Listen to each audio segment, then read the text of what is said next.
Hello बच्चों, good morning. आज Saturday की सुबह है और मैं अपना दूसरा वीडियो बना रहा हूं बच्चों। पहले वीडियो में हमने linear equations with one variables पढ़ा था।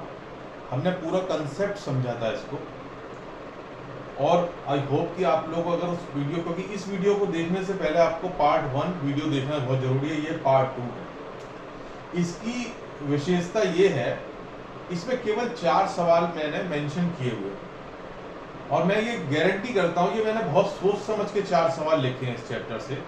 अगर ये 4 सवाल आप लगा लेते हैं मेरे साथ मिल करके, तो समझ लो आप कोई सा भी चैप्टर, उस चैप्टर में जो एटलीस्ट जो लेवल 1 मतलब जो आपके पाठ्यक्रम में दिया हुआ होता है, चाहे वो यूपी बोर्ड हो, एमपी बोर्ड हो, कोई स्टेट्स और कोई बोर्ड हो, या एनसीईआरटी हो, सीबीएसई हो, उसके सवाल तो लगा लेंगे एग्जाम में। ये मेरी दावा है। और अगर कोई फिर भी डिफिकल्टी आती है, आप मुझसे एनी टाइम पूछ सकते हैं। यहाँ ये 4 सवाल करने के बाद मेरा आपका लेवल 1 का काम खत्म हो जाएगा। लेवल 2 कंपटीशन का लेवल है, जैसे मैंने बताया है। लेवल 2 के मैं 2-2 एक्सरसाइज के, 3-3 एक्सरसाइज के सम्स इकट्ठे कराऊंगा। उनको करने के बाद तो आपकी मास्टरी हो जाएगी उस सब्जेक्ट, यकीन मानिए। तो ये 4 सवाल मैंने चुने हैं, जो कि मुझे लगा कि इन 4 को करने के बाद बहुत सारे सवाल एक जैसे बन जाते हैं। ये वैरायटी निकल के आई इन 4 सवालों में से। तो केवल 4 सवाल हम लगाएंगे और इसके बाद हमारा ये चैप्टर खत्म होगा। इससे मिलता जुलता चैप्टर एक्सप्रेशंस का है, वो हम पकड़ेंगे फिर अपनी तीसरी वीडियो में। ठीक है बच्चों, तो शुरू करते हैं।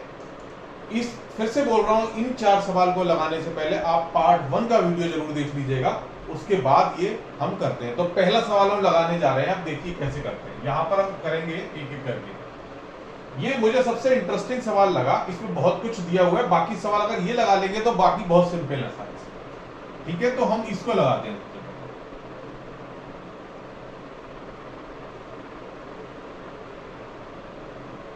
और एक और चीज बच्चों में बताना चाह रहा था कि सवाल देख के बच्चे डर जाते हैं।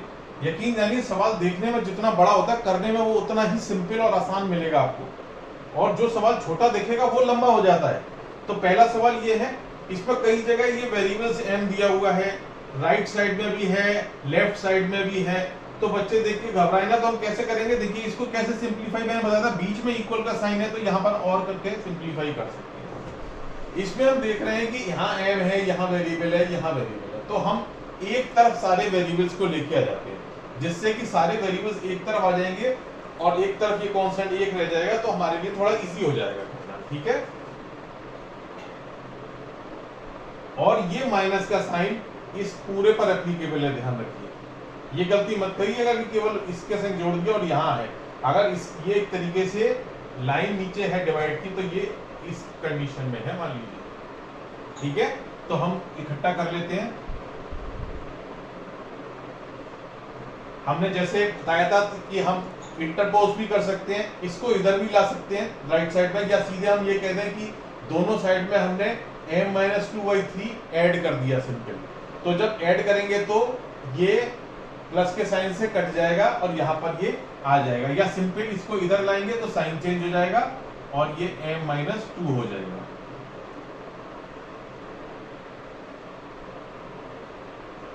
ठीक है, इतना में कोई दिक्कत नहीं है। इसको और फर्दर सिंप्लीफाई करेंगे हम लोग।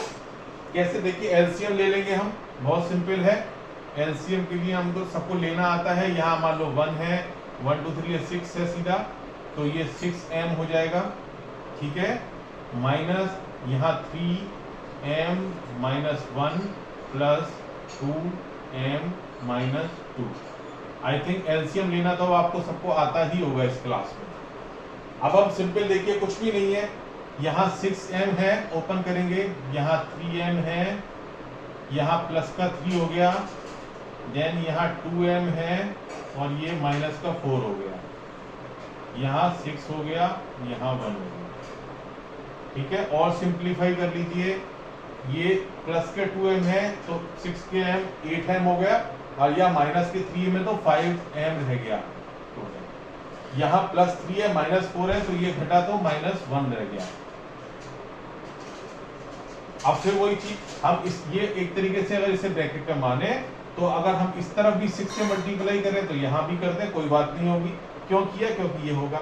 या ये मान लो कि ट्रांसपोज करेंगे हम 6 को इधर, तो एक तरीके से मल्टीप्लीकेशन भी आ जाएगा, तो कैसे भी कर लीजिए। तो क्या बचा हमारे पास, 5m minus 1 is equal to 6 और 5m इज इक्वल टू 7 और m इज इक्वल टू 7/5, और यही हमारा आंसर होगा।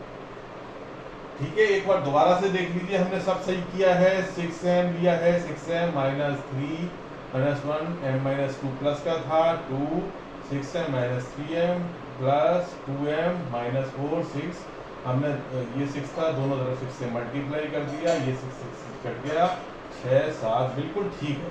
तो m इज इक्वल टू 7/5 हमारा आंसर आ जाता है। और देखिए कोई भी कठिन नहीं है, 3-4 स्टेप्स में सवाल हो जाता है। और डिटेल कर सकते हैं, आपको एक एक स्टेप दिखाना है तो आप वो भी दिखा सकते हैं। मैं थोड़ा कम स्टेप दिखाता हूँ और धीरे धीरे मैं चाहूंगा आप और मैच्योर हो। कंपटीशन में हमें जल्दी जल्दी जो सवाल करने पड़ते हैं तो काफी फास्ट होना पड़ता है। ठीक है,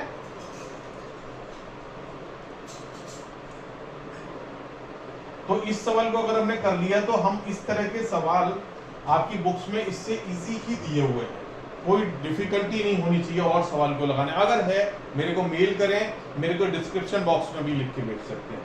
ठीक है, दूसरा सवाल जो मुझे बहुत इंटरेस्टिंग लगा बच्चों, द डिनोमिनेटर, सवाल को देखिए, the denominator of a rational number is greater than it's numerator bye 8 if the numerator is increased by 17 and the denominator is decreased by 1, the number obtained is 3/2, find the rational number।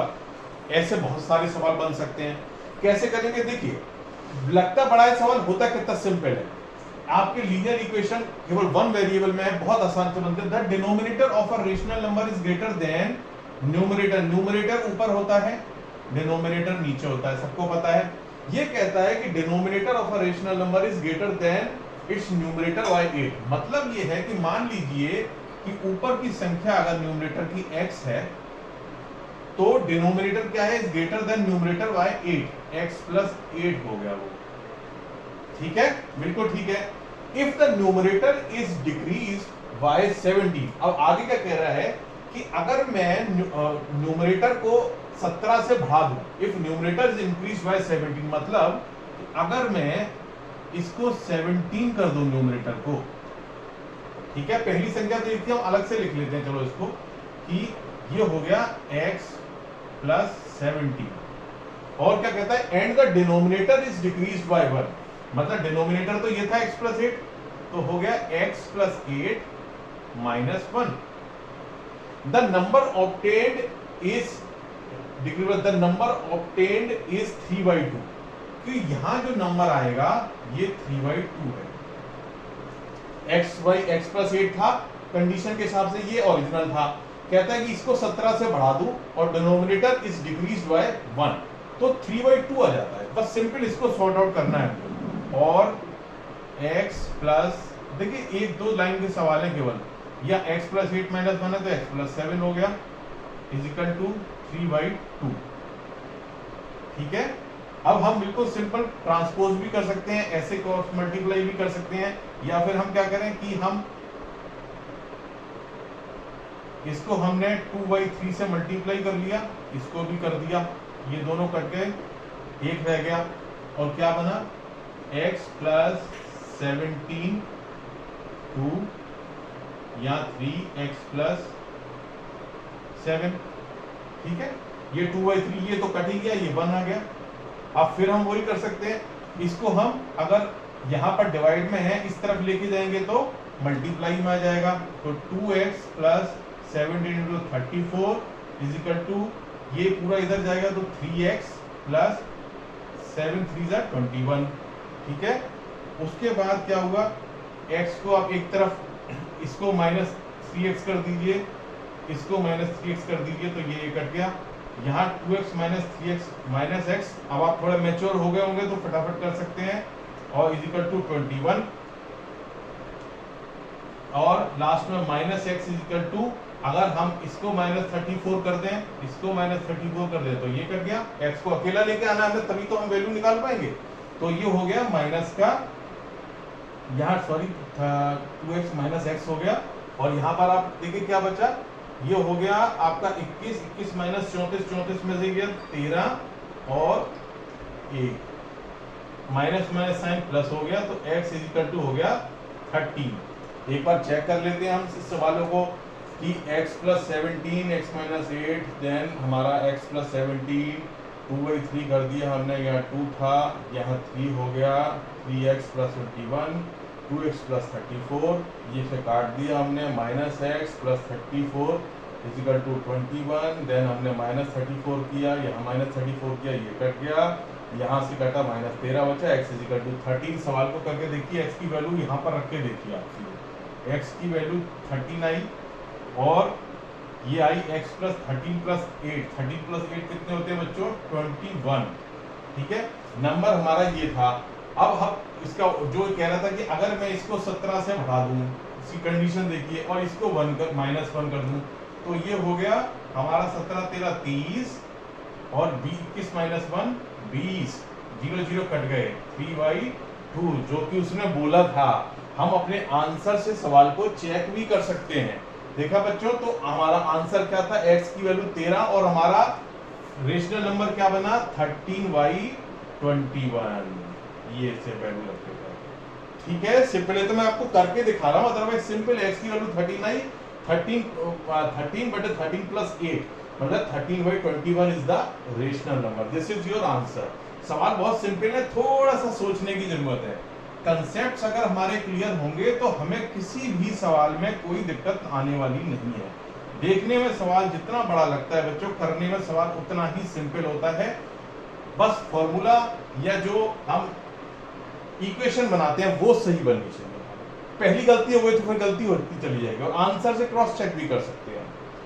तीसरा important सवाल जो मुझे लगा, one of the 2 digits of our 2 digit number, मतलब कह रहा है कि एक डिजिट 2 डिजिट नंबर में से is 3 times the other digit.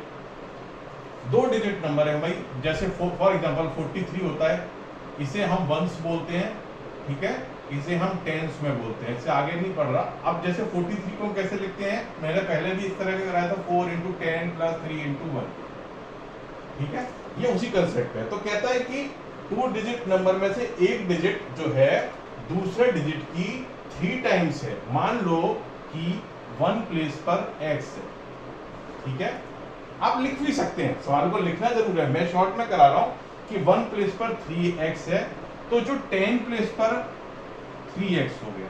आप ऐसे भी लिख सकते हैं, यहाँ x है, यहाँ 3x, आंसर उसी हिसाब से एडजस्ट हो जाएगा। मैंने इसको x मान लिया, one of the 2 digit number of one of the 2 digits of a 2 digit number is 3 times the other digit। माना कि यहाँ x है, तो ये कह रहा है ये उसकी 3 गुना 3x है। ये जब नंबर हुआ तो हम इसे कैसे लिख सकते हैं, 3x × 10 + x × 100, बिल्कुल इसकी तरह से, ठीक है। अब क्या हुआ, if you interchange the digits of this 2 digit number, मतलब यहाँ 3x हो गया और यहाँ x हो गया, and add the resulting number to the original number, मतलब ये कह रहा है ये जो नंबर था इसको आपने ऊपर वाले नंबर के संग ऐड कर देना है, ठीक है। तो अब कैसे करोगे आप, पहले इसको देख लो, x 3x हुआ तो इसका मतलब हो गया x × 10 + 3x × 1, ठीक है। ऊपर के फॉर्मूले से इन दोनों नंबरों को जोड़ देना है, ऐसे मत जोड़ देना 3x x + x 3x, ये तो फिर चीजें मल्टीप्लाई हो जाएगा। 4 3 जो होता है कोई इसका मल्टीप्लाई नहीं होता, ये इसको इस तरह से खोला जाता है, तो इसी तरह से खोलना है। और ऐड करते हैं तो क्या आता है, 88 आता है, the original number which you get is 88। इन दोनों को ऐड करके तो बिल्कुल वही करेंगे हम, 3x × 10 + x, ये पहला नंबर, दूसरा नंबर हुआ 10x + 3x, ठीक है, = 88। बस इक्वेशन बन गई। ये 30x हो गए, यहाँ 10x है, ये 3x है, ये x है, मतलब 30x 31x 41x 44x = 88। ये सीधे कट गया। अगर यहाँ से 44 कर लें, इसको 44 कर लें, x को अकेला ले जाएं तो ये 2, तो x इज इक्वल टू 2। तो डिजिट क्या हुई आपकी ओरिजिनल 2, और 2 मल्टीप्लाई 3 इज 62। 62 का उल्टा कितना होता है 2 6, ऐड करेंगे तो क्या आएगा 88। इसका मतलब हमारा नंबर सवाल बिल्कुल सही है, ओरिजिनल नंबर हमारा 62 है। ठीक है, तो ये सवाल कितना छोटा था देखने में, हमें बड़ा लग रहा था। अब हम एक लास्ट सवाल कराएंगे। ये वैरायटी अगर ये 4 सवाल आपने अपनी मेहनत से कर लिए तो समझ लो आप कोई भी इस एक्सरसाइज में सवाल कर सकते हैं लेवल 1 पे। लेवल 2 थोड़ा सा और डिफिकल्ट होता है, जिसमें कॉम्पिटिटिव स्किल्स डेवलप होती हैं, वो मैं आपको बाद में कराऊंगा। अभी हम लेवल 1 का लास्ट सवाल करते हैं, which is also very interesting. Lakshmi is a cashier, एक बैंक में कैशियर है। She has currency notes of denominations 100, 50 and 10। मतलब कहने का मतलब है कि उसके पास 100 के, 50 के और 10-10 के नोट हैं रेस्पेक्टिवली। ठीक है, the ratio of the number of these notes, respectively word लगाया कि रेशियो 2 के लिए है 100, 3 के लिए है 50 और 5 के लिए है 10। इस रेशियो में नोट है। The total cash which Lakshmi has is ₹4 lakhs। ठीक है, 4 लाख रुपीज हैं। How many notes of each denomination she has, does सी है। उसके पास 100 के कितने हैं, 50 के कितने हैं और 10 के कितने हैं। सवाल देखो कितना थोड़ा वैसा लग रहा है पर कितना सिंपल है। कहता है कि रेशियो क्या है 2:3:5। तो मतलब ये मान सकते हैं कि अगर उसके पास 2x नोट